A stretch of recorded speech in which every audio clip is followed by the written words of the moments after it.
Hello and welcome back to my channel, Pen of the Beloved, the dwelling place for the creative. So if you've seen the title of my video, you can guess that today we are talking about race.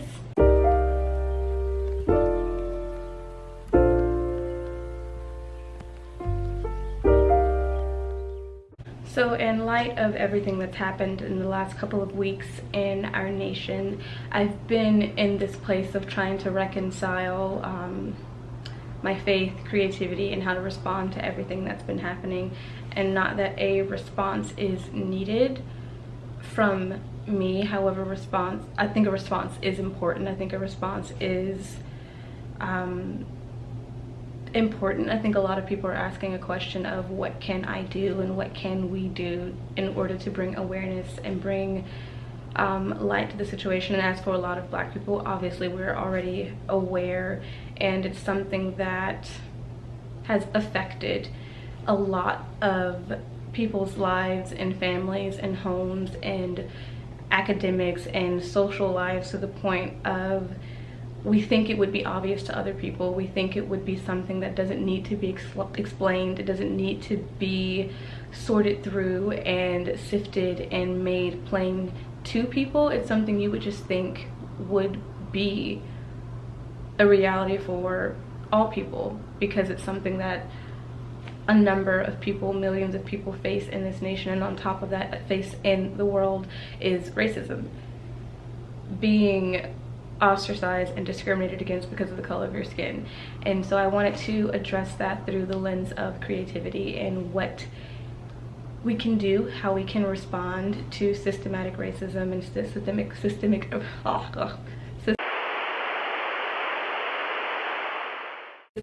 I had to put my glasses on because I feel like I couldn't see, so excuse the glare on my glasses. But I wanted to talk about creativity and how we can use creativity to respond to systematic and systemic racism and oppression that is very prevalent in our country. And so just to give you guys a little background of racism in my life and my experience is, I'm from Mississippi, so I grew up in a state that is well known for racism, well known for lynching, well known for all of the things that you learn about in history class, is the state that I am from. And so growing up, racism for me was not something I just read about in history books. It was not something I saw in the documentaries that I watched every year. Granted, we watch those documentaries every year. It was something that I experienced. It was something that my family experienced and my siblings experienced. And it's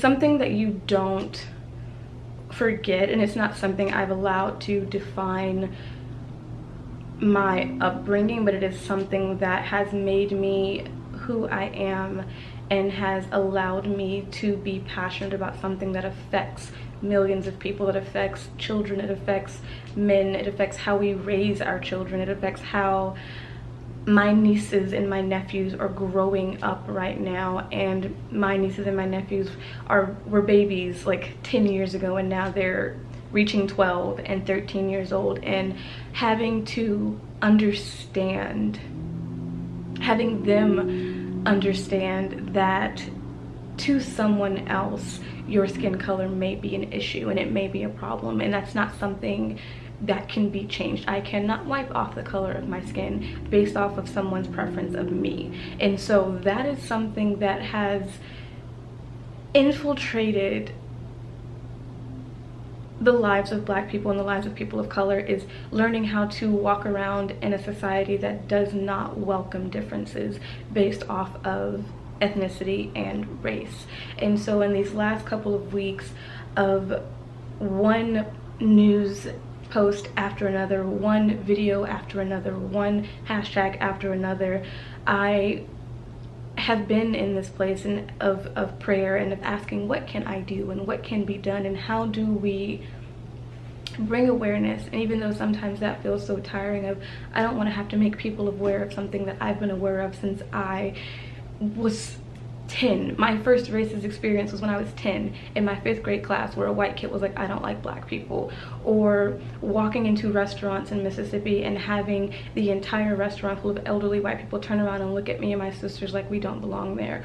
Or having waitresses in restaurants throw food on the table because they don't want to serve black people. Like, those are the type of things I've experienced, and other people have experienced things way worse than that. But the reality is we shouldn't have to be experiencing these things. We shouldn't have to have conversations in 2020 about how to not be racist. That is not something that should be a part of our daily dialogue. And so for me, learning to process this as an adult, having processed this in college, having processed this in high school, just continually processing the fact and the reality of racism has been something I've been doing for a very long time. And these last couple of weeks in prayer and in asking God and in crying and lamenting of what can be done, I write poetry. That is the thing that I do the most. I use my words to express how I'm feeling. I use my words to help other people understand how they could be feeling. I use my words to create a sense of peace and unity. I use my words to express and process heartbreak, express and process pain.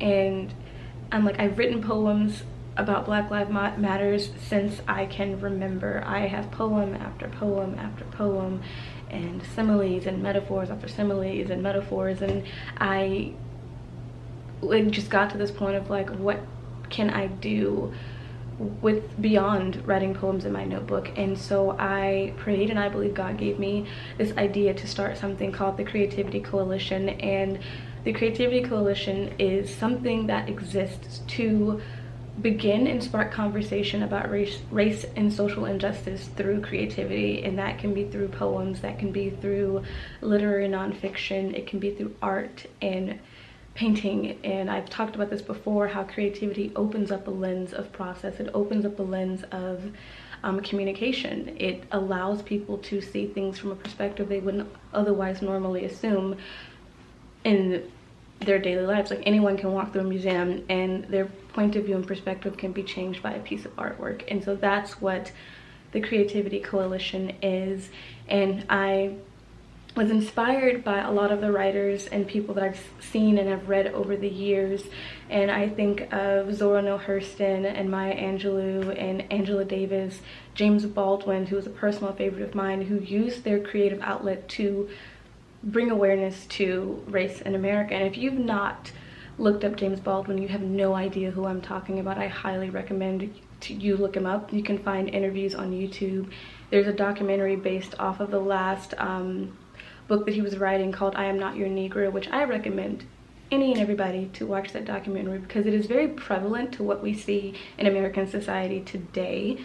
And so in thinking about those writers and thinking about different artists, and Aaron Douglas and Langston Hughes, who's also a poet, I was really propelled by the level of creativity that they used to kind of leverage their creative ability to bring awareness to racism, and also to elevate Black culture and to give a space for Black people to kind of be and to have a home in creativity. And so the Creativity Coalition exists so that conversations can be had. It exists so we can all begin a dialogue about something that is very important and something that will not go away until it is addressed. And I've said this for a number of years in conversations with my friends, even in college, that when we refuse to acknowledge pain and we refuse to acknowledge trauma, there is a healing that is not happening. There is a stagnation of healing and like patching up wounds that doesn't happen if it's not talked about. It doesn't happen if we're not bringing to the forefront the issue. And the issue is racism exists. The issue is police brutality has become a thing that is, it's evil and it's taking lives, and people are refusing to see that it's something that can be stopped. It's not something that just exists and will exist for another millennia. It's something that we can actually address, and that police reform is something that can happen. And I have had a lot of people reach out to me, a lot of my white friends reach out to me these last couple of weeks asking what they can do and asking how they can be a part of enacting change in their people. They're signing petitions. I have friends writing poetry. My sister did a beautiful painting, and I am just so I can't think of the word, but so just in love with the idea and the power and the capability that lies in creativity when people just create and conversation happens from that creation. And so my goal with the Creativity Coalition is to spark conversation. It's to start a dialogue between Black and white people, between Indigenous, Native Americans, between Asian people, to start this conversation, because conversation allows us to become companions and allies in something that is so much bigger than ourselves. And this is so much bigger than just writing a poem and posting it on Instagram, which I do believe is powerful. It does start conversation, but I want this to be something that allows people to develop an interconnectedness with the people around them that are different. And so if you're interested in learning more about the Creativity Coalition, you can go to penofthebeloved.com/the Creativity Coalition, and I will have resources and blog posts there. And I just hope that people continue to remain encouraged, and you don't have to be so quick to not be angry, but to process that anger in a healthy way, that it's okay to cry. I've cried a lot these last couple of weeks, and so it's been hard, but I do believe that creativity is powerful, and it's something that I've been passionate about the last couple of years. And so if you want to know more, you can follow the Creativity Coalition on Instagram as well, and also check out the website, and I'll have more resources and links available as we continue with this process and the fight for social justice, for racism, and for equality and everything like that. So yeah.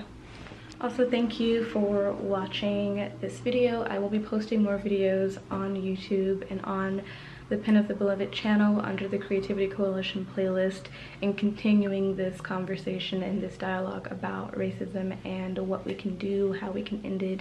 And also I will have a number of links below on how you can donate and what else you can do if you're looking for something to do. If you are new and you just want to do something, there will be resources below for that. But thank you for watching, and don't forget to like, comment, and subscribe. So stay creative.